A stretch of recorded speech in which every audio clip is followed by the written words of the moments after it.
Okay, see Lindelof videos. I thought we'd do it one more time. So solving logarithmic functions.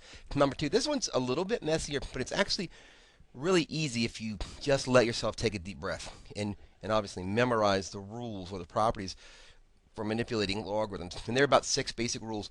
If you're like, Charlie, I don't know what the hell you're talking about, that gives you a good moment to kind of stop and figure out what those rules are. And if you need help with those, I actually have done tons of videos on that. So this is a little bit more advanced, but let's get started and see what we can do. So this is the first thing I always do when I'm evaluating logarithmic functions. This is the common log, so this is log base 10, right? And this is also the common log, so this is also log base 10.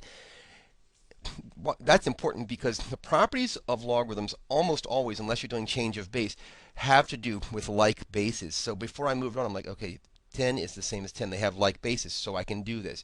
Next thing I noticed once I established that is that there's this negative sign separating the two logarithms.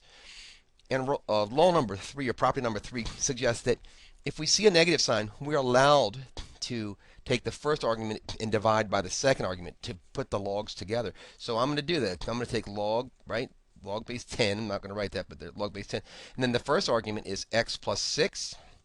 The second argument is x minus 3. And you're like, why are you doing that? The reason I'm doing that is because I noticed this negative sign, and that side is just goes to a specific property. It's the third property. So I'm just following the rule, right? I'm like, okay, and right. So I've just put everything together.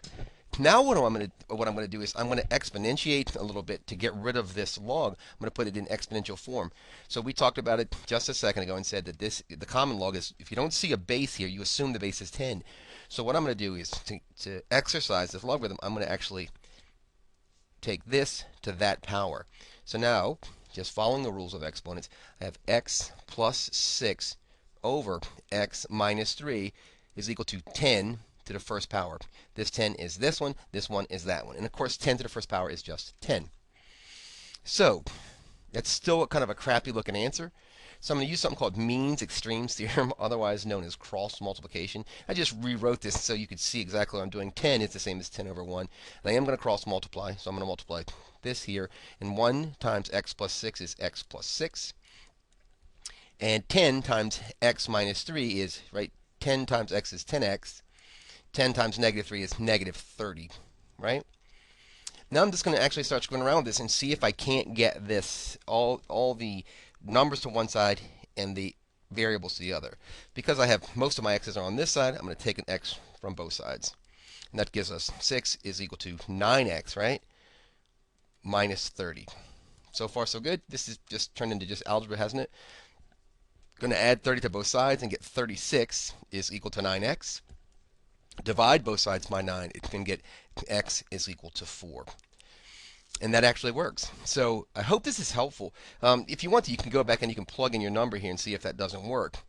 And, right, we had here x is 4, right? So this would be log base 10 of 10 is 1. Let's do this while we're here. Right, let's go ahead and try this. If you're still with me, that's terrific. If not, I don't blame you for leaving. It's 4. I'm just plugging the value back in and see if it works. Log base, so then I have 4 minus 3 is equal to 1, right, is the question. So that gives us log base 10 of 10, which is 1. And it gives us, right, minus log 4 minus 3 is 1, so 10 raised to what power is 1 is 0. It's 1 that actually does check out. So if you stay with me for the last 45 seconds, I appreciate it. If you have any questions or comments, let me know. I appreciate you watching. And if you haven't already subscribed, please do. Appreciate it.